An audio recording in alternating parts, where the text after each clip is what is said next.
Good morning, everybody. I noticed yesterday that Wall Street is about to start trading in a new commodity, water.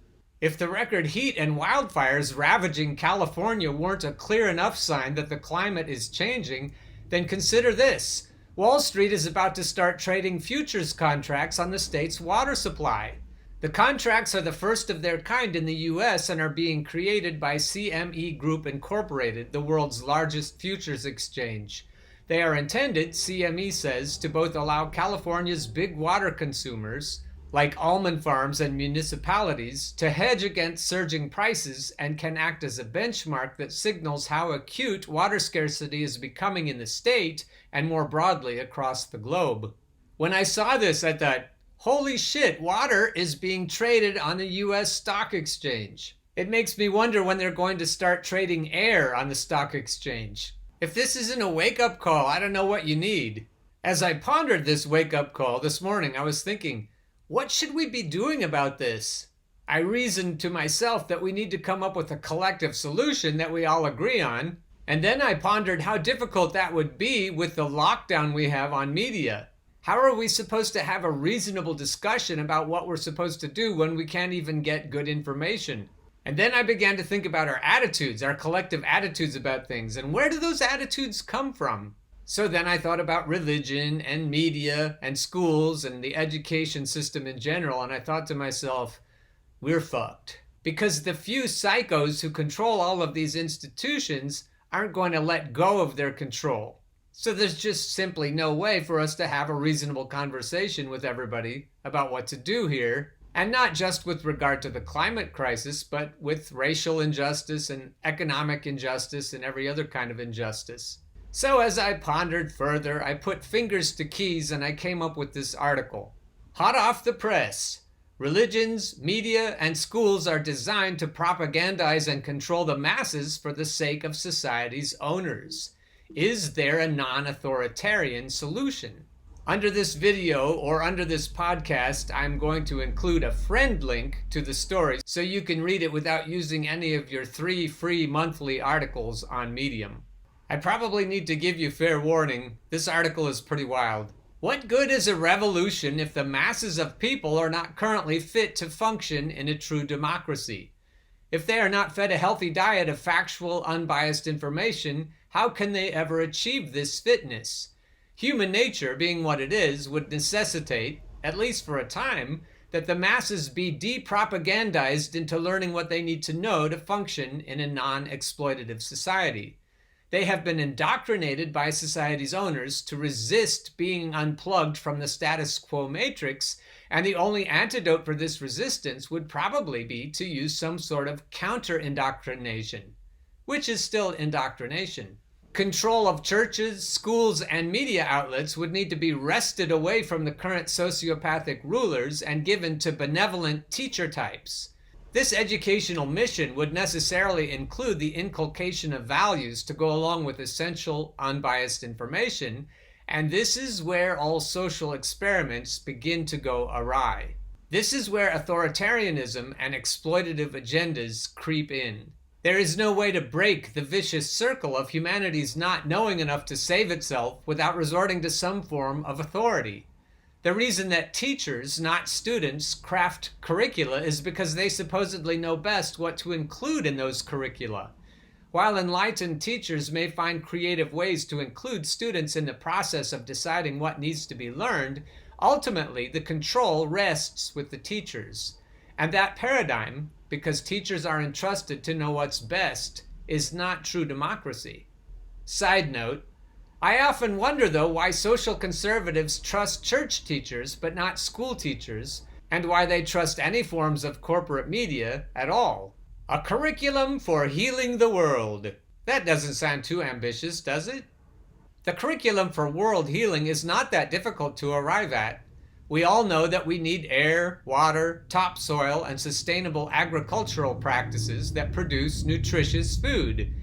A new white paper, released Friday, that was yesterday for me, by the Rodale Institute concludes that a global switch to regenerative crop and pasture systems could draw down more than 100% of annual CO2 emissions. Imagine that for a minute.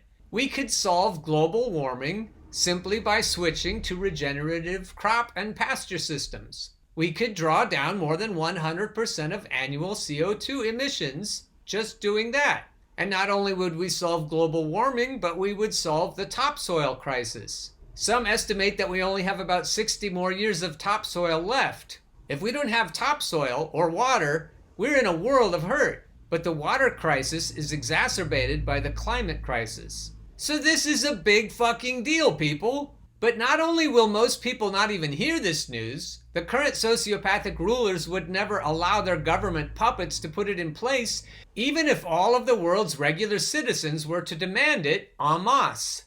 Another necessary curricular item for world healing is the need to relegate to history's dustbin the pernicious religious and cultural values that elevate particular tribes or races over others.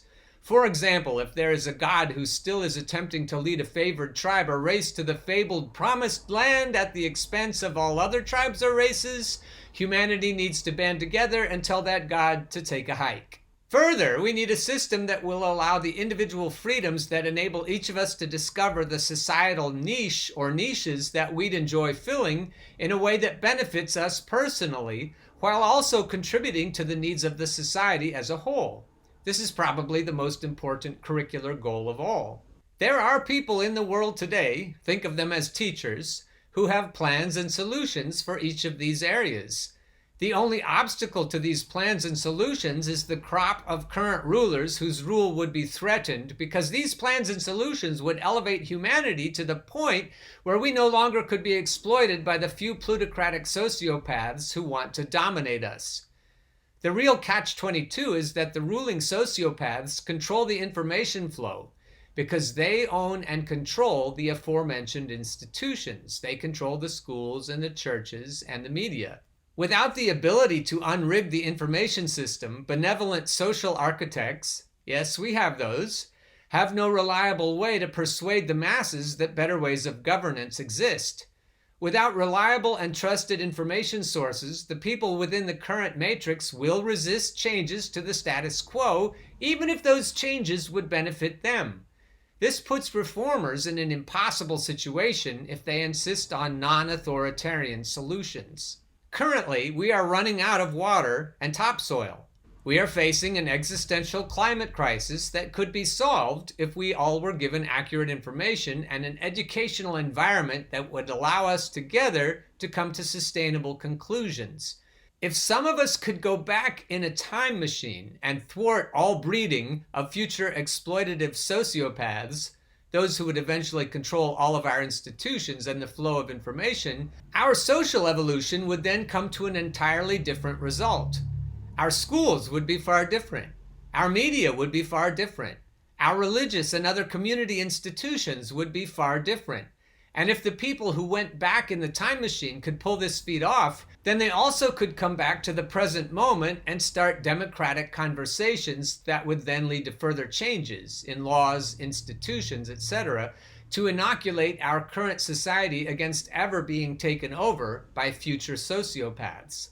As things now stand, we probably are doomed. The window may already have closed that would have allowed us to avert climate disaster. Even if we can avoid human extinction, our collective values may never reach a tipping point where a critical mass of humans believe that we all are in this together and that we all have inalienable rights that enable all of us to dwell in the promised land together. Social evolution is bound to be messy when it is forced to deal with personalities that tend toward exploitation and predation. There seems to be no higher authority that is willing to pull these students aside and put them into timeout until they learn not to exploit others. The central point of this essay is that it may be impossible to solve our current problems in a non-authoritarian way. And there is no conclusion, only endless questions that seem to have no answers. Even if the time machine solution became a real possibility, would it be humane? Without removing those whose tendencies lead them to exploitation, would it be possible to teach them from their youth not to become exploitative? And is there a humane and effective way to deal with sociopaths in a society that is ruled by them?